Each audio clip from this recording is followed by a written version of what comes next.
Okay. खुलुमबाय आं मुस्रि कास्टम बसुमतारी आथिखालाव दुलाराय बर' फरायसा आफादनि आफादगिरि दिपेन बर'आ मैखोम बिथांजों जे सावरायनाय जे भाइरेल बेखौ सबबो नुदों आंबो नुदों आं बेखौसो गोसोखांदों जे बड'फाया उपेन्द्रनाथ ब्रह्म बिथाङा बर' हारिखौ खौसे खालामनांगौ बुहुमनि बर'फोर खौसे जाहोनै होनै बिथाङा रुंसारि जालांबाय आरो बिथांनि सिमाङा बड'फानि सिमाङा बर' हारिखौ खौसे खालामनायानो बिथांनि सिमांमोन नाथाय दुखुनांथाव बे एखे दुलाराय बर' फरायसा आफादानो बड'फानि उननि दैदेनगिरि बिथांमोनहा दा हारिखौ बोखावनायनि बिथांमोनहा नाजागासिनो दङ बेराफारसेथिं बड'फाया बर' हारिखौ खौसे खालामनो थाखाय बिराद नाजालांबाय बेराफारसेथिं प्रमद बर' आरो दिपेन बर' बिथांमोनहा हारिखौ बिराद बोखावबाय हारिखौ बिराद गावस्रा होबाय आरो बिथांमोननि उद्देश्यआनो हारिखौ गावस्रा होनाय दा बे जोंनि थाखाय मोनसे दुखुनांथाव दुलाराय बर' फरायसा आफाद बादि मोनसे माहारियारि आफादा सासे रिपर्टारखौ बुंहरनाय स्क्रिप्टेड मोनसे नाजानाय आरो हारिखौ गुलुं गुजुं खालामनाय बे जोंनि थाखाय दुखुनांथाव बाथ्रा दा बेखौ जों गोथौ दुखु फोरमायदों दा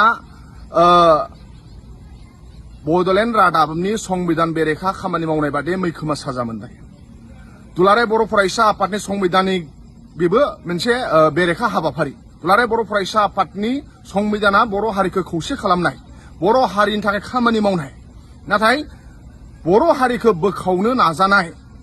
बिनि दायनिगिरिया मा जागोन हारिखौ बोखावग्राखौ हारिनि सुथुर होनो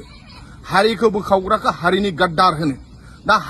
हारिखौ बोखावग्रा हारिखौ गावस्रा होनो नाजानाय हारिजों हारि थुनजुलायनायखौ दुलाराय बर' फरायसा आफादा मा थांखि लागोन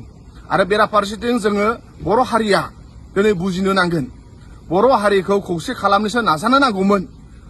माहारि आफादनि दैदेनगिरिफ्रा दा नाथाय माहारिनि आफादनि मासियाव जिरायनानै रिपर्टार सासेखौ बुंहरबाय EM सासेखौ इन्टारभिउ खालाम ओरै कुइसन खालाम आरो बिनि दायनिगिरिया उमुगानो बेफोरबादि बुंनाया हारिखौ बोखावनाया दुलाराय बर' फरायसा आफादनि सियाराव जिरायनाया बे जोंनि थाखाय दुखुनांथाव बाथ्रा आरो हयथ' बड'फाया गोजौनिफ्राय दुखु मोनदों खोमा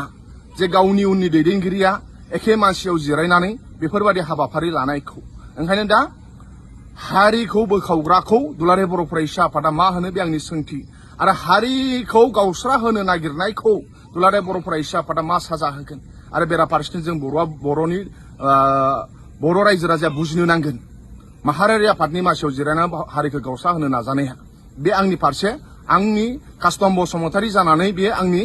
साननाय आं बेखौसो जास्ट फोरमायदों आंनि साननायखौ आं कास्टम बसुमतारीनि जानानै दा ओंखायनो बेराफारसेथिं दुलाराय बर' फरायसा आफादनि आफादगिरिया UPPL सरकारनि EM रन्जित फेरेंगा बिथाङा मा बुंनो नांगौ मा बुंनो नाङा बिथांखौ मा कुइसन सोंनांगौ मा कुइसन सोंनाङा बेखौ सोर बियो मानो फोरमायहरनो नांगौ जोंथ' दा बिदिसो सानबाय फेरेंगा बिथाङा जि बुंनाय आरो UPPLनिनो EM राकेश ब्रह्मआ नानांथा खोथा बायदिसिना खोनासंथावै खोथा गाज्रि खोथाफोरखौबो दुलाराय बर' फरायसा आफादनि मानगोनां आफादगिरि दिपेन बर'आनो फोरमायहरो नामा बे जोंनि गेजेराव गोलाव आरो मोनसे सोंथि सोंनानै थाबाय दा ओंखायनो हारिखौ बोखावग्राखौ गद्दार हारिनि गद्दार होनाय जायो बेखौ हारिया थांखि लागोन हारिया सानगोन बे आंनि फारसेसो सानलायनाय दा ओंखायनो आं गोथौ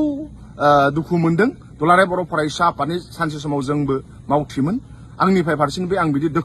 गोथौ दुखु मोनदों हारिखौ बोखावनो थाखाय दुलाराय बर' फरायसा आफादनि आफादगिरियानो बेबादि मोनसे रल लानाय बेबादि मोनसे इन्स्टिगेट खालामनायखौ आं दुखु मोनदों